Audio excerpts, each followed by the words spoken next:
always wanted to be a champion, always wanted to be a Super Bowl champion, and the opportunity was right there in front of us. We was one game away, and we had to get through Denver, at Denver. AFC Championship. They worked hard all year. They showed that they were a hell of a football team. So for me, man, I've been in the league 11 years, man. I fell short so many times. I can't say nothing but perfect timing as of right now. I was coming off an ACL injury. I'm saying new team, new situation, new coaches, new teammates. It all happened exactly how it was supposed to. So I'm just appreciative, and I think. Stefon Diggs is going to the Super Bowl. For the first time in his career, he's standing on the doorstep of football's biggest stage. Confetti is coming, cameras are ready, and the irony is so loud you can hear it all the way from Foxborough to Buffalo. Because Diggs didn't get there with Josh Allen. He didn't get there with the quarterback the Bills built their entire franchise around. He didn't get there with the team that told its fan base year after year that they were right there. He got there with the New England Patriots, the same organization Buffalo fans have spent 2 decades hating, mocking, and measuring themselves against. First of all, congratulations. I see your tears. What are your emotions feeling like right now going to the Super Bowl? I'm just so proud of this team, man. You don't know how hard this year has been, bro, battling the injury and coming back, being around the right group of guys, man. Great quarterback, great OC, great team, great head coach, man. It made it all worth it, man. All the hard work, man. We got one more, man. I just want to rejoice and take this moment in and just be thankful for God. It was hard, man. So we got one more, man. So, Steph, that rehab that you had to get back here, you called this most fulfilling year of your career. There were some people that wondered, would you come back and be the same player? What did you want to prove to yourself and to the world? Man, they was calling me washed, said I ain't having no more, man. I just wanted to, I just wanted to prove it to myself. I am who I say I am. E took a chance on me, this team took a chance on me. I just wanted to make them proud and make them, just thank you, man. I'm thankful.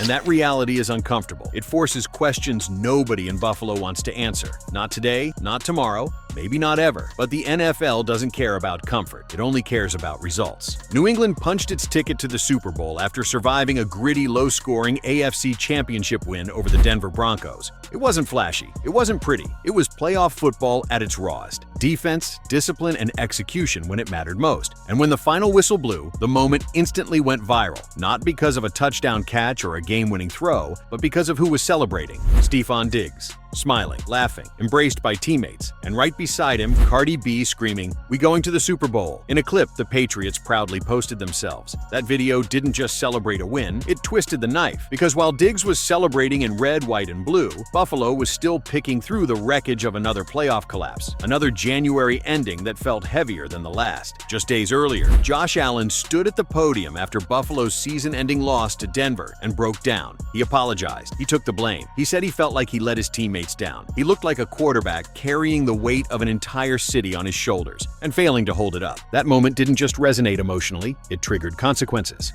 Bills owner Terry Pegula later admitted that what he saw in the locker room that night played a role in firing head coach Sean McDermott. Pegula described walking into the room and seeing Allen with his head down, crying, unresponsive, unable to engage. Pegula said Allen didn't even acknowledge him when he approached. The owner didn't describe anger. He described exhaustion, emotional emptiness, a quarterback who had given everything and had nothing left. That's the backdrop. So when you zoom out, this isn't just a Stefon Diggs story. It's a Buffalo Bills story. It's a Josh Allen story. And it's an NFL story about how success, real success, isn't built on talent alone. Because for years, Diggs and Allen were supposed to be inseparable. When Buffalo traded for Diggs, it was the move that announced the Bills were done rebuilding. The chemistry was immediate. The production was historic. Diggs led the league in receptions and yards. Allen became an MVP candidate. Buffalo became a January regular. But February never came. Year after year, the same script played out. Electric offense, big expectations, and then a moment. One turnover, one missed assignment, one failed drive, where everything fell apart. And slowly, subtly, tension crept in. Diggs didn't hide his frustration. Cameras caught the sideline body language. Analysts speculated. Fans argued about whether Diggs was demanding too much or simply tired of coming up short. Eventually, the partnership ended. Not explosively, not with scorched earth, just unfinished. And now here we are. Diggs is headed to the Super Bowl with a Patriots team that doesn't ask him to save the franchise every week.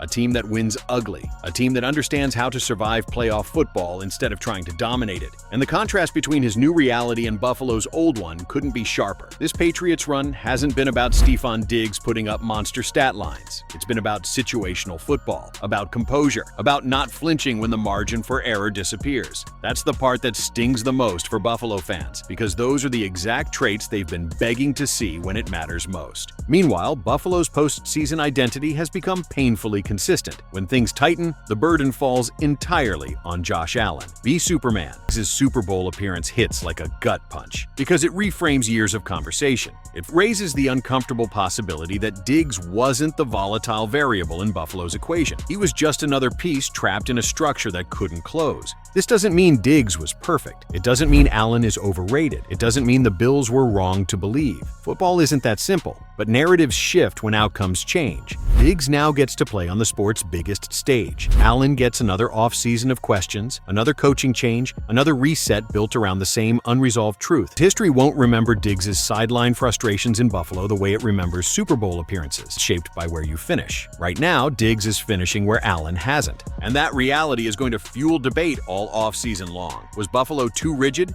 Too dependent? Buffalo can no longer sell patience without accountability. Not when former stars are reaching milestones elsewhere, not when the quarterback is breaking down on national television, not when ownership admits the emotional toll has become impossible to ignore. Stefon Diggs didn't betray Buffalo by leaving. He followed the same rule every player follows: go where you can win. And now he's going to the Super Bowl. The Bills are going back to the drawing board again. And until Buffalo proves it can finish, this story will linger. A reminder that in the NFL, loyalty, chemistry, and talent only matter if they lead somewhere. Diggs is finally there. Josh Allen is still chasing.